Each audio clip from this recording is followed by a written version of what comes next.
Hello, welcome to the Sports Philanthropy Podcast. I am your host, Roy Kessel, and today we are very excited to have with us a special guest. We have David Rowe. David is the founder of .org, which is a nonprofit consulting firm.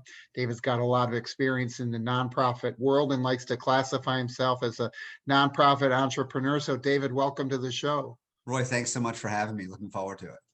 I know you've done amazing work over the years, and we're going to dive into some of that background. But one of the first things I'd like to start with is what created David's interest in sports?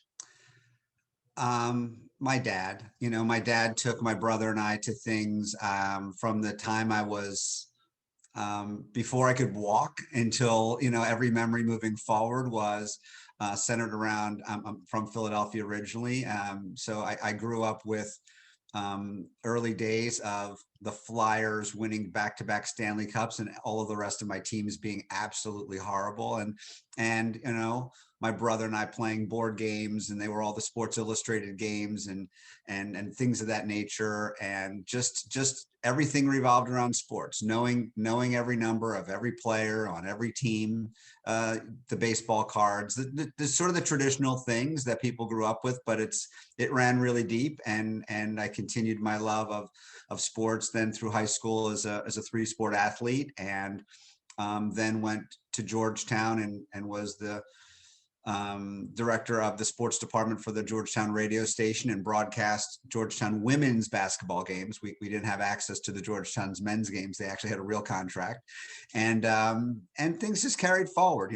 Sports has been a thread throughout my whole life. My greatest memories, my greatest friends all have a really close relationship to some of those experiences.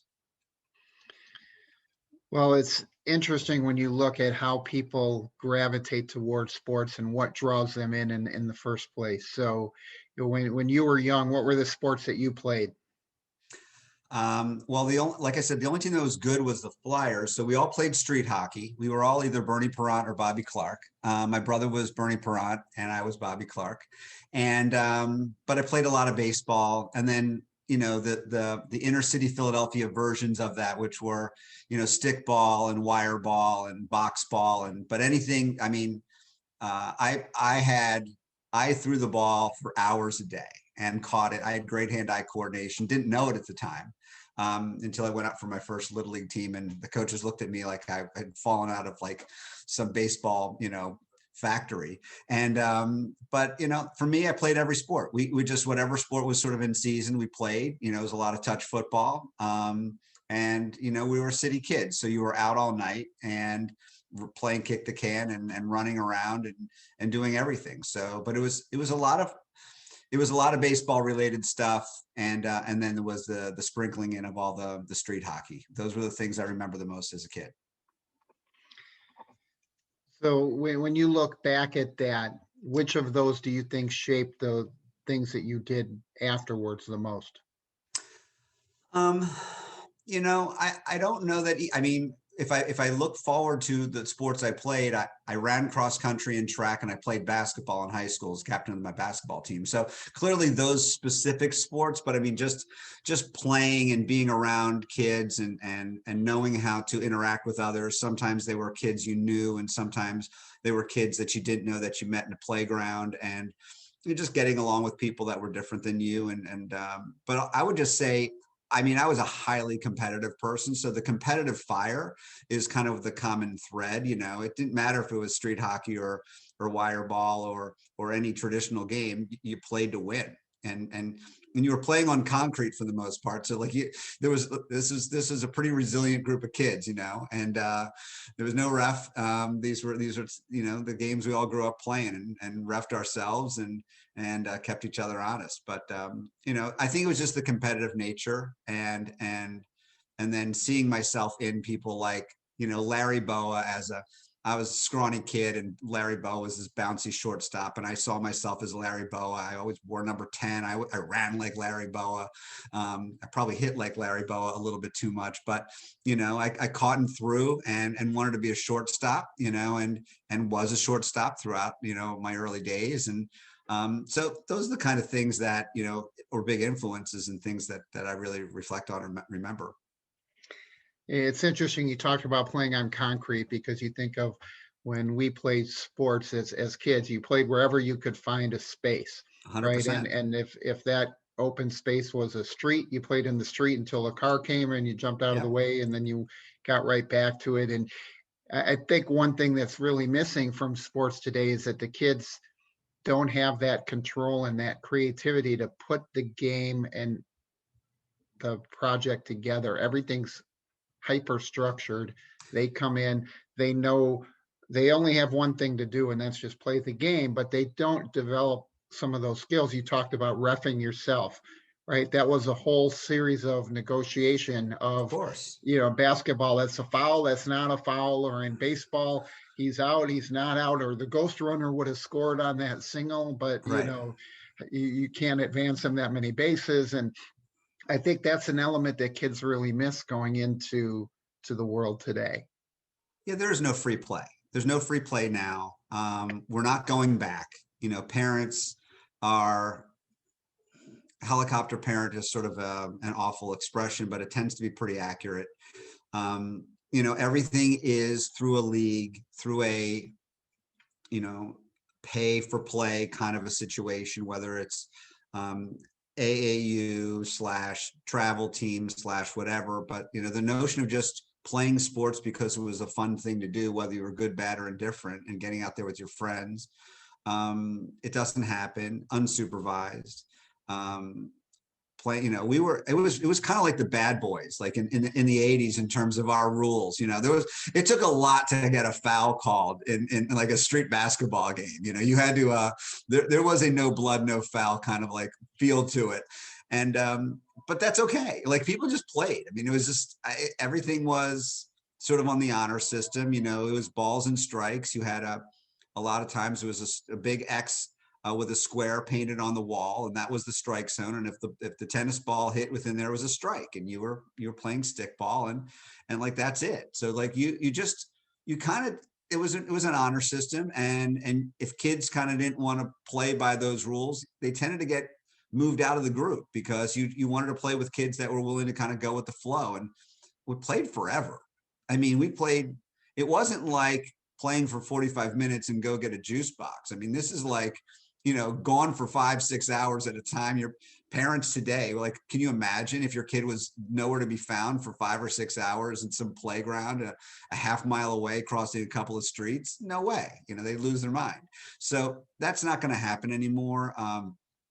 And it's a shame. It's all the studies about free play and the value of it are well documented, but unfortunately they feel like they're from hundreds of years ago, not like 20-30 years ago, or 40 years ago, or maybe close to 50 years ago in my case. But it's it just feels like it's ancient history, and unfortunately I can't imagine the dynamics that would lead us back there. Yeah, it is really hard to see that. And what's really a shame about it is how many kids now get actively discouraged from playing sports because of all Right. of these restrictions, structure, costs, uh, things that make it not feasible to just be a kid having fun playing ball, unless you have aspirations to play varsity sports in high school and sports in college and beyond.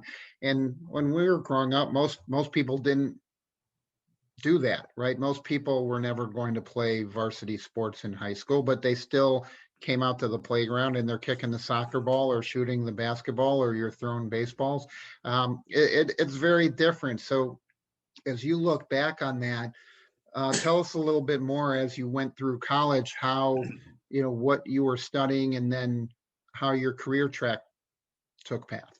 Sure.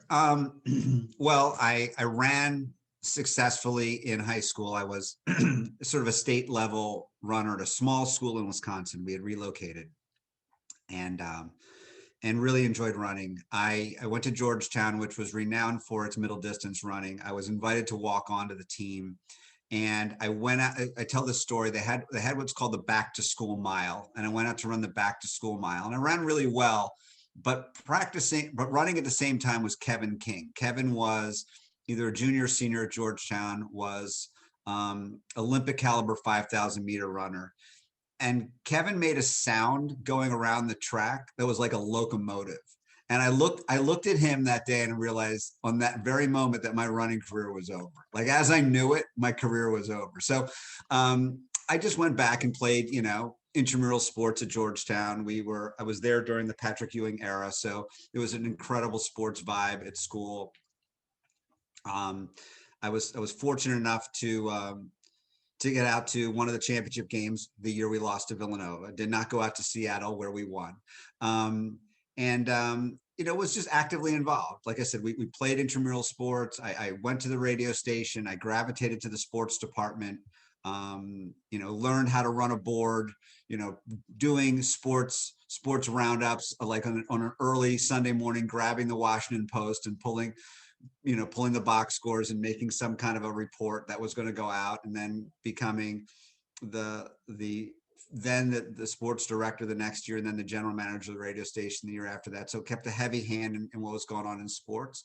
And on the academic side, studied marketing and branding. And then my first job was with Procter & Gamble. I was fortunate enough to be one of the two undergrads that they hired in the country that year to be in their brand management track.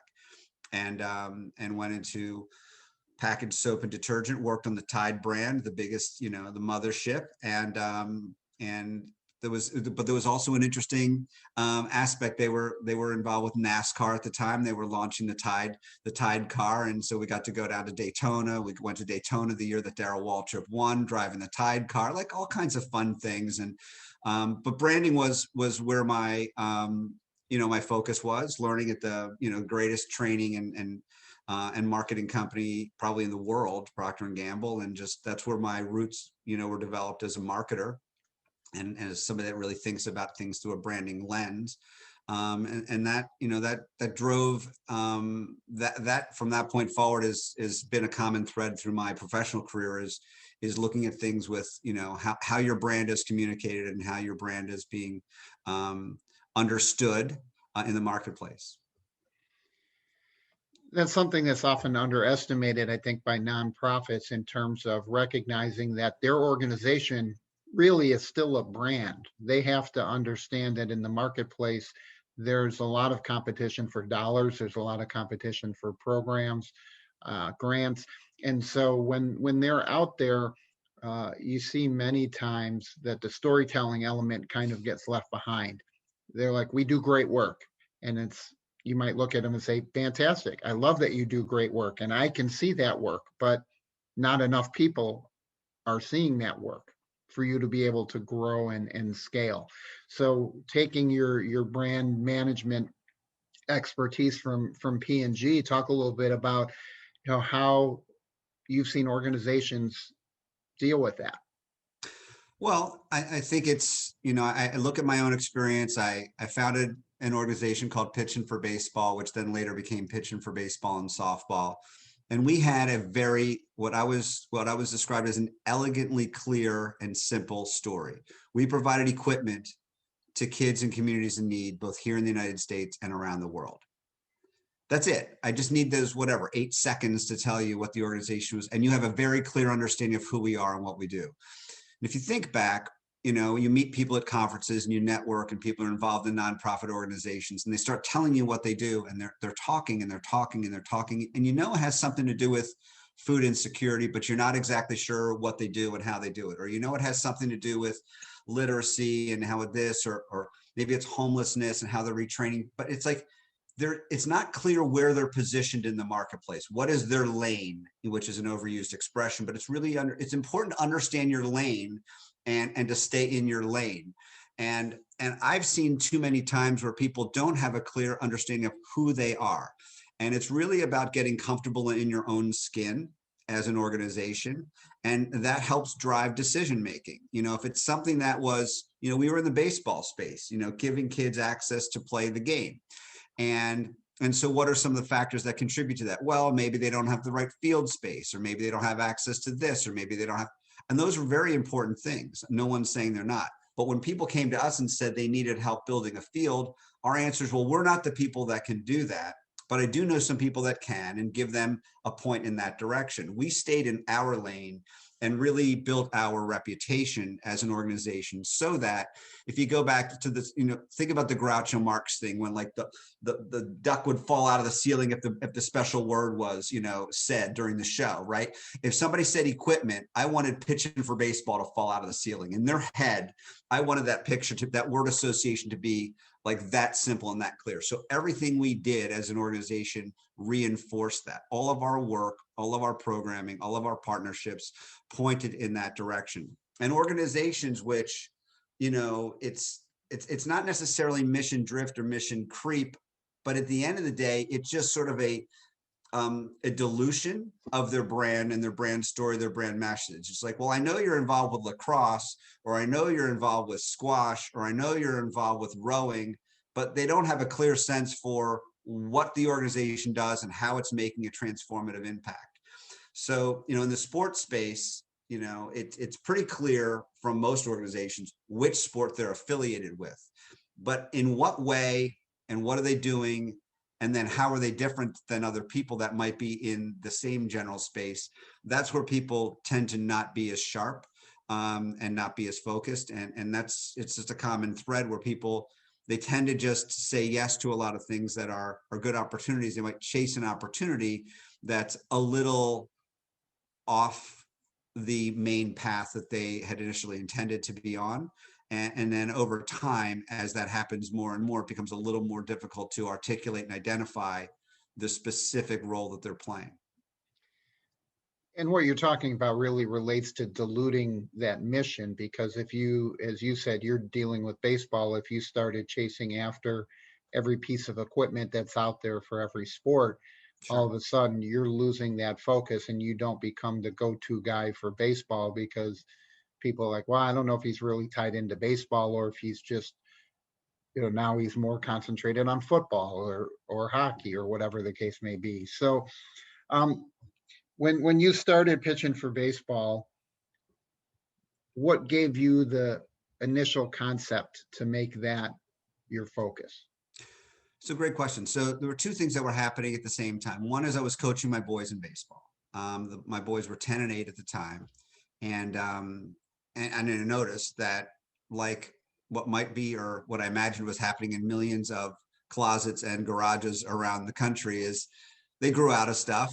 But we also didn't have the heart to throw it away, because it was still in good shape. So it sort of just took up residency in a corner of this or a shelf there, and that happened. And then I came across a gentleman who was collecting gloves for kids in Poland, and was doing that as a project to help, and was pitching a glove for Little League. That was the project. He and his family were heavily connected with Little League baseball out of Williamsport, but because of family heritage and other reasons, they were specifically trying to make sure kids in Poland had access to basic safe equipment. So those two things kind of like came at the same time, and formed a very clear image in my mind that I wonder what would happen if you collected and distributed not just gloves, but all kinds of equipment, and throw in uniforms. Because I think one thing that happens in the world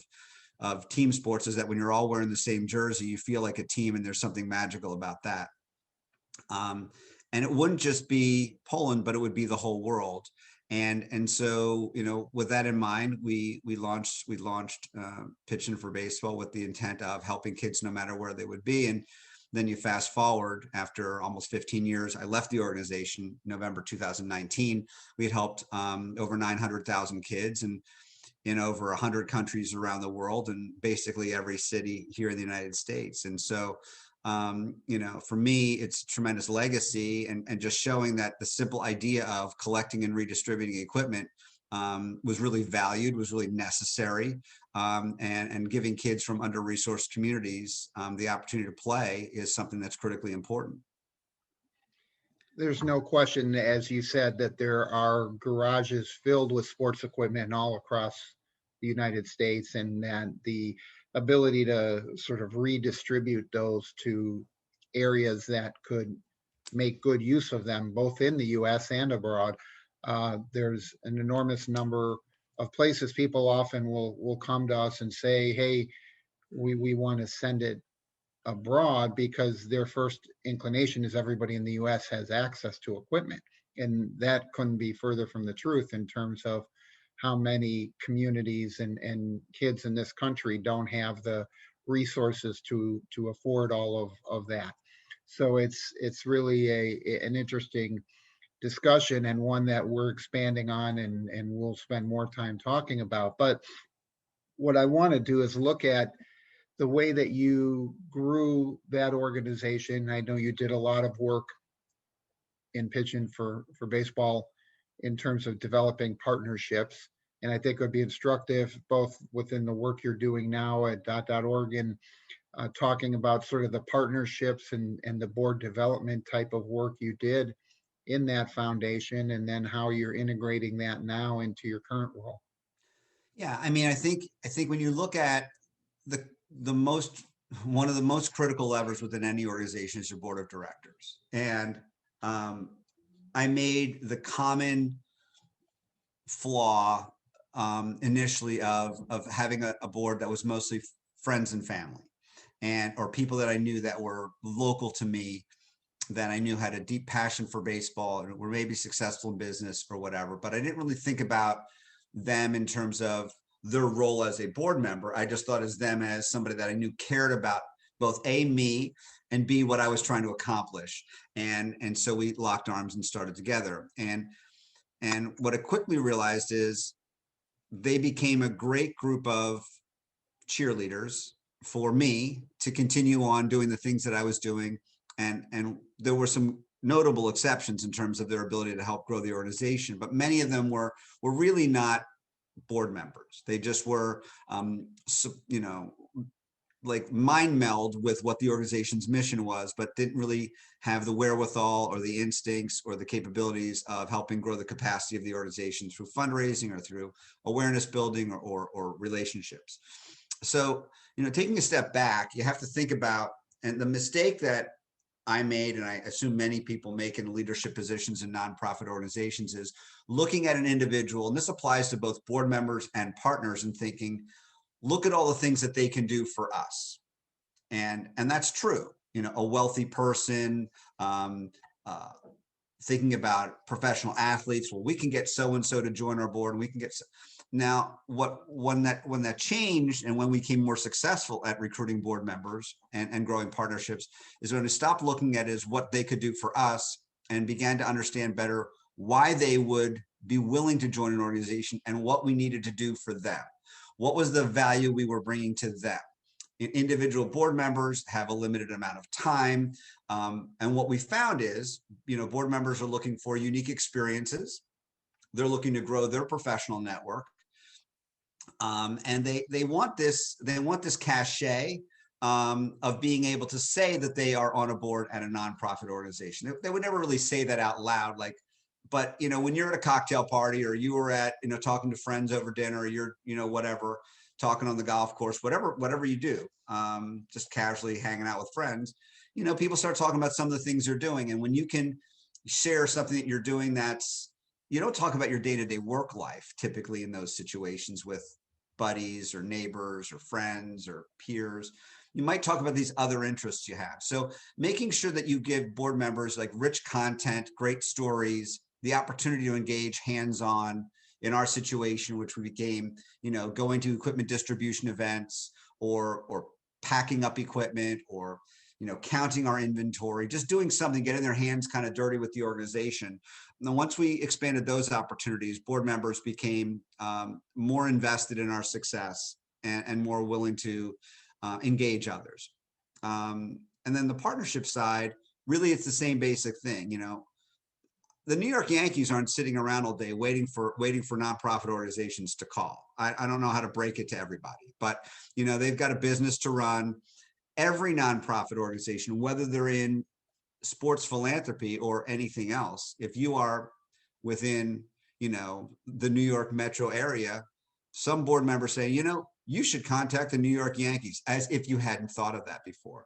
So now you're one of thousands of organizations that's reaching out to the New York Yankees and saying, hey, we're doing great work, fill in the blank, doesn't matter, and we would love your support. Now, what is the value for the New York Yankees? They have a pile of money that they're willing to distribute. Doesn't matter if it's $100,000 or $1 million a year. They have requests that are 10, 20, 50, 100 times what they could ever fulfill. So how are they going to make those decisions? And it really comes down to a couple of things. What can you deliver to them or to the community that has value? What is your promise as an organization? And in our situation is we can get equipment into the hands of kids in your backyard that desperately need it. The New York Yankees didn't know how to get equipment into the South Bronx, into the hands of some of the poorest children in the world, in the country for sure. And it's hard to imagine in the shadows of Yankee Stadium, but the South Bronx is one of the poorest places in the country. But we could do that for them. We could deliver a service that had value for them. And what will the companies gain from that partnership? Well, the companies in our situation gained further brand reputation of doing good in the community, of helping kids in need, of giving kids access to baseball. And then what else they would have is they would have content. We would give them pictures or images or stories that help show that how the kids who were playing in these organizations in their backyard had been transformed as a result of playing baseball or softball. So those are some of the things that you need to have thought through as an organization. Now, we were pretty uniquely positioned around this issue of equipment, but and there's a third factor, but imagine you are an organization that is a soup kitchen, you're a food pantry, you're something. Now, you're one of maybe 10 organizations in an area that's doing the same thing. So once you get done what you're promising and what you can deliver and all those other things, what you bring, now you have to add in another factor, which is why should they choose your organization over another organization in your same space? Because they're probably not going to partner with 3, 4, 5 of these organizations. They might select one of them within a particular sector. So you really have to think through and have a good understanding of what is the value you could bring to the organization before you start engaging in cultivating a relationship. And I think too often it's what can they do for us, and making a call and saying like, can we have fill in the blank player come to our event, which is such a non-starter, such a never going to happen thing that, people just basically shut the door on themselves before it ever has a chance of being open.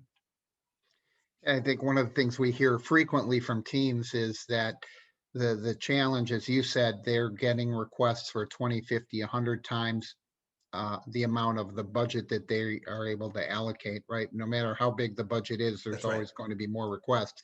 But even more frustrating for the teams is the fact that they have organizations approaching them, as you said, asking for not just a player, but usually the star player or one of the star players to come and support their initiative without making any connection or providing any context for why you need this player for your organization. What has that player done in their life, or what is in that player's background that connects his experiences to your organization? And if you have the ability to demonstrate that, then you really might have a chance to open up that conversation with the team.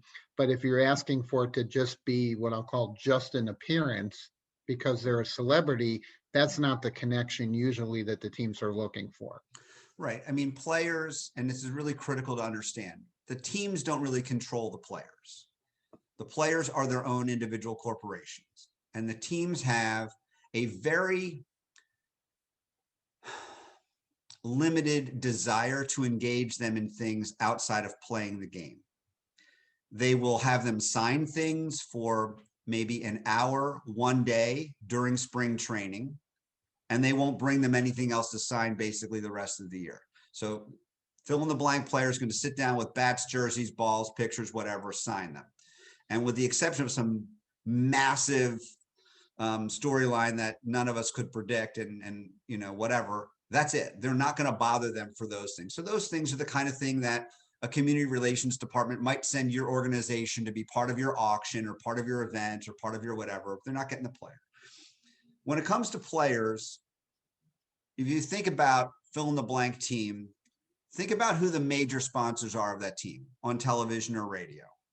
They only get one appearance maybe from a player once a year, and they might be contributing $500,000, $1 million, $5 million of revenue to the team.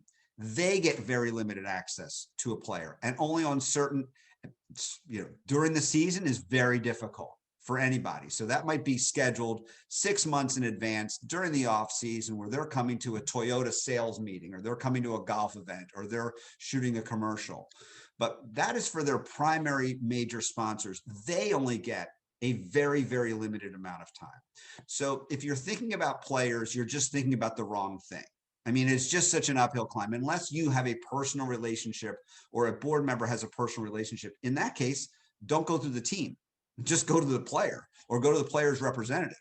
But, going to the team is just putting layers and layers of red tape between you and the player. And it's not going to happen. So again, there could be exceptions, but it is very, very, very rare. And we had some of those very rare occasions occur in our situation, but it was a sort of a non-starter to ask a team for something. So, going back to this thought process, Roy, it's when we got really good, when I got really good, because I was the front person for every one of these partnerships that were developed, is when you started asking for things that were easy for the team to provide. What's easy for the team to provide? Think about it. Social media. How much does providing a tweet or a mention or something cost them? It doesn't cost them anything. And they have social media teams. They have internal video resources. They could do something and show the good work of your organization. And that doesn't cost them anything. Now, we had a robust, and I say that sort of with tongue in cheek, 3,000 people, that were following us on Facebook or Twitter, right? Statistically, it's closer to zero than it is being a meaningful number. But the New York Yankees have 1.5 million, 2 million people following them. So for us as an organization to get a major league club to talk about and show our work was invaluable. And that was not a big ask of them. Now, that wasn't the primary ask, but it was something that we began to embed and incorporate early into our conversations with them. It's just important to figure out what's needed. Don't get greedy. Don't ask for too much. Understand, because organizations are very clear about the kinds of things that they will support. You have to read their website. What are the kinds of programs they're supporting? If they're talking about education, then you've got to tie what you're doing to education. So we did. We were able to demonstrate that the kids that were playing baseball and softball had an increase in attendance and an increase in grade performance, each of about 70%. And so it wasn't just throw some money to these guys and get some equipment out there. It is because kids have a greater motivation to go to school, because if you don't go to school, you can't participate in sports. Other good things happen. Along for the ride, you're now in school. When you're in school, you perform better. And so, all of these things started building upon each other, and we were able to tell a really important impact story with the work we were doing. And organizations have a thirst for that. They want to know about the good work that's being done with your organization and that's being allowed to happen effectively with the dollars that they're providing in order for those things to happen. So we started really focusing on the impact of our work, mechanisms for that work to be shared through social media channels. And, don't get greedy in terms of what the ask is. Don't overstep, what's a good working relationship and decide that, well, they're the fill in the blank team. They could do more than that. They could, but they could also do zero. And so you got to be really careful. And as you talk about, they could do more than that, right? It's the old cliche of counting other people's money. They're That's doing right. more than that because most pro teams that we talk to are supporting hundreds of organizations at That's right. some level, right? The challenge that we see, and then I think you share, is that too often, as I describe it, the organizations are giving a fish instead of helping the organizations that they support learn to fish. And so they're continually doling out a bit of money and not spending really the same amount of time and resources helping those organizations, as you said, develop the capacity, develop their growth, improve their boards. And I think that's one of the areas that we see really as an opportunity in this space, is to work with those organizations, because I think their missions are aligned. They want to help the groups in their community, but they historically have not been really built out to have the expertise on training and That's right. development in that role. So they're great at, as you said, getting some signed items, handing them off to be used in auctions or at dinners and things like that, but not really be training an organization to come and talk to David and say, okay, David, let me work with you on building your board. Let me work Right. with you. Or, let me, help get your social media people to spend time with our social media people so they can become experts and, give these in-kind services of, as you're talking about, capacity building and mentoring and technical support in certain areas. Maybe, if you were getting maybe you're looking to upgrade your website and you realize that's going to cost you $25,000, and it doesn't have to be a sports team. It could be any corporate supporter. Imagine all the resources that they have at their wherewithal, that if you ask them and said, this is a big opportunity for us, we need to do this. Is there any way or anybody within your organization that might be able to help us with that? They might be able to, undertake the whole thing on your behalf and designate some hours or whatever for this person to manage that project that you wouldn't have the resources or access to. So it doesn't need to be dollars. It doesn't need to be somebody necessarily sitting on your board. It could be, somebody, something like one or two levels down in the organization that still is critical. It's still an area of opportunity for you as an organization that they have much greater experience and resources in, much greater bandwidth. And they could really engage you or help you. Or there might be an agency that they work with that they're saying, hey, help these guys. Just, do it as pro bono. They're doing great work. We love these guys, help them out. And maybe it's an agency that they engage. So there's a lot of things that can be asked for that have value to you as an organization. There's also things that are of value to the organization. And one I will mention is employee engagement. We did a lot of work with the Mets, and each year the Mets helped pack equipment that was going to be part of our equipment distribution to the groups that they wanted to support. And the day before, they had a range of their employees come. Now we had to organize everything in a fashion that made it a manageable undertaking so we can get everything packed up basically in an hour. But for them to give their employees a chance, they would have 20 employees show up, and we had to train them in a short amount of time, explain what was going to go into each box and why. And then hopefully at the end of the hour, everything was in the right boxes, and it normally was. But the point is, that was valuable to the Mets to have their employees engaged in the community relations work of the team. And so by asking questions like that, or by saying, would this be the kind of thing where you'd want to have some of your employees involved in our organization in some way?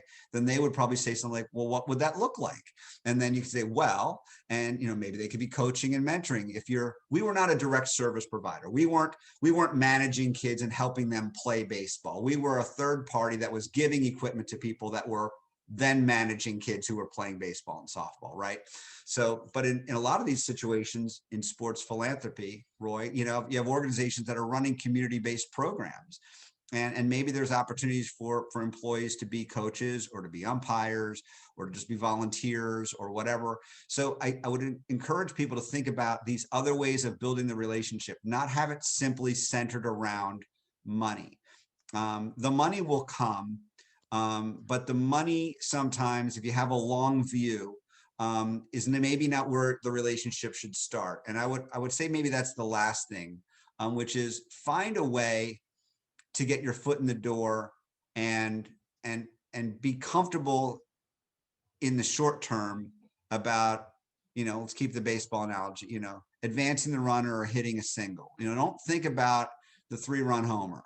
Think about making contact, getting relations, having a solid foundation of that relationship, taking what you can get from them in the beginning, even if it's not the big win that you're hoping for, because that might enable them to see the quality of the work you're doing, them get more comfortable with you before they want to make a bigger commitment. They're kicking the tires a little bit, right? And so once they do that and you're able to demonstrate your proficiency in whatever area it is, then they're willing to have a different conversation about what year 2 or year 3 might look like. But you have to have a long view. I mean, many of the relationships that I was able to establish were 3-4 years in the making.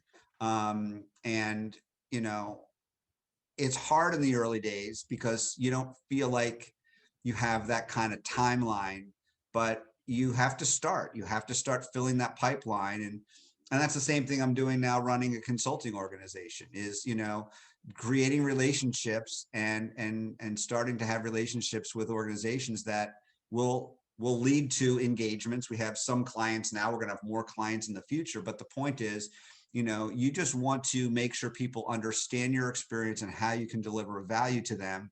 And that will lead to the next thing. And then that will lead to the next thing. You have to have the long view, and you have to have people, you have to get some of their attention to demonstrate your ability before you're going to get more of their attention to maybe demonstrate all of your abilities. So I think that's a great point, because I know that you see people wanting, in the age of instant gratification, right? They want to run an event and think that year 1, everybody's going to come flocking to their event as sponsorship, right? As you talked about New York, we're in Chicago, and every group we talk to makes the same comments about McDonald's or Wilson Sporting Goods or other large well, they're a Chicago company, of course they're going to support us. Well, right, there's thousands of other nonprofits in Chicago that they are working with and getting requests from. So it is a big challenge. But David, I want to switch gears for a minute and jump across to your new consulting venture and have you share a little bit of your vision for that. Great. The organization is called .org, and you can find us at .org.com. And our focus is on really increasing the capacity of the organization. And we do that through an intense focus around branding, brand communication, on building fundraising capacity, which is a function of the messaging that the organization has, their impact story, the stories that they have to share about the work they do, the capabilities of their development staff, as well as the capabilities of their board. And also looking at their strategic planning. Strategic planning is the kind of thing that gives you the discipline to say, we are going to do these few things. We aren't going to do these other things. We have a limited amount of time. We have a limited amount of resources. What are we going to put our energies against so that 3 years from now, we're going to transform the organization from point A to point B? And, from my experience, part of the reason that I've been able to be successful in my career and be able to be successful in giving advice to others is having that discipline and that focus is critical. If we think about our individual day, Roy, think about your day and think about the people running individual organizations. You come in with a plan to do X and Y and Z on a given day. And then it might be 3 or 4 in the afternoon, and you haven't even thought about X and Y and Z because the phone calls, the emails, and all the other distractions that come in. That's everybody, right? And so we know that people have a lot on their plate. And what we want to try to do is give them the discipline and the confidence to figure out how to focus their attention on those few things that are going to really transform the organization. You're not going to be able to spend 100% of your time on those things.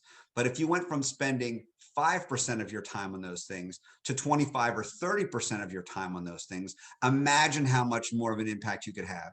And then the rest of your time is for the day-to-day, the urgency, the stuff that comes up, managing your people, doing the things you need to do to lead an organization. So, we're really focused on the strategic planning, the brand communication, and the fundraising capacity. And for us, it's really the sweet spot is small to mid-sized nonprofit organizations that don't have the bandwidth to take on some of the big tasks that are needed to be done. They need some help. They might have scaled back due to COVID, and they're maybe slow to add back full-time personnel, but they still need to get some things done.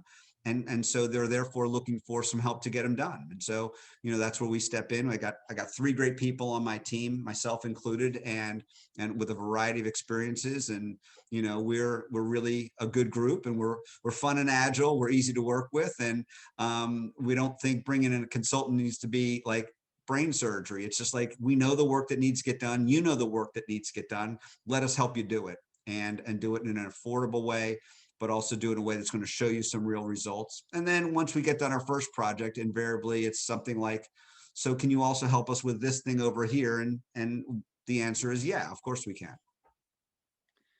Well, David, I appreciate you sharing all of your insight with us. Certainly a great track record of success between the Pitch In for Baseball and .org and the work you're doing now. So we look forward to continuing to collaborate with you. Before we let you go, we do want to take a minute and put you on the spot here. We're going to use our sports philanthropy superpowers, and we're going to wave our magic wand, and we're going to appoint you as commissioner of one of the sports. So tell us what sport that would be. I spent a lot of time in baseball, so I'm gonna give myself a chance to be the commissioner of baseball for a minute. Sure. So now in that capacity, you've just taken over, kicked Rob out the door, and now you're in charge. So what's your first action? My first action, and I don't want to kick Rob out the door, but maybe Rob's just he's got a long weekend and he wants somebody to just keep the chair warm. I don't understand how you can have an American League and a National League play with 2 different sets of rules. You build a roster in the National League that doesn't have a DH. You build a roster in the American League which does. They meet in the playoffs. One team's inherently at a disadvantage because they're playing a different lineup than they prefer to play or whatever. So I think like coming to grips with that and making a decision, which at this point seems inevitable, that the National League would have to add the DH, because I can't imagine the American League is going to go away from that. But I would get the rules to be the same for all the teams in my league.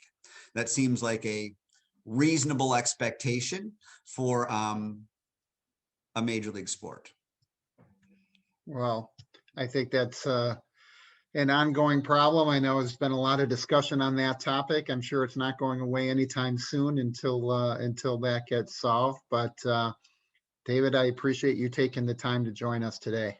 Roy, it's been my absolute pleasure. Look forward to talking to you again. And for all of our listeners and viewers, we appreciate you taking time to join us for the Sports Philanthropy Podcast. This is your host, Roy Kessel, signing off. Don't forget to live generously.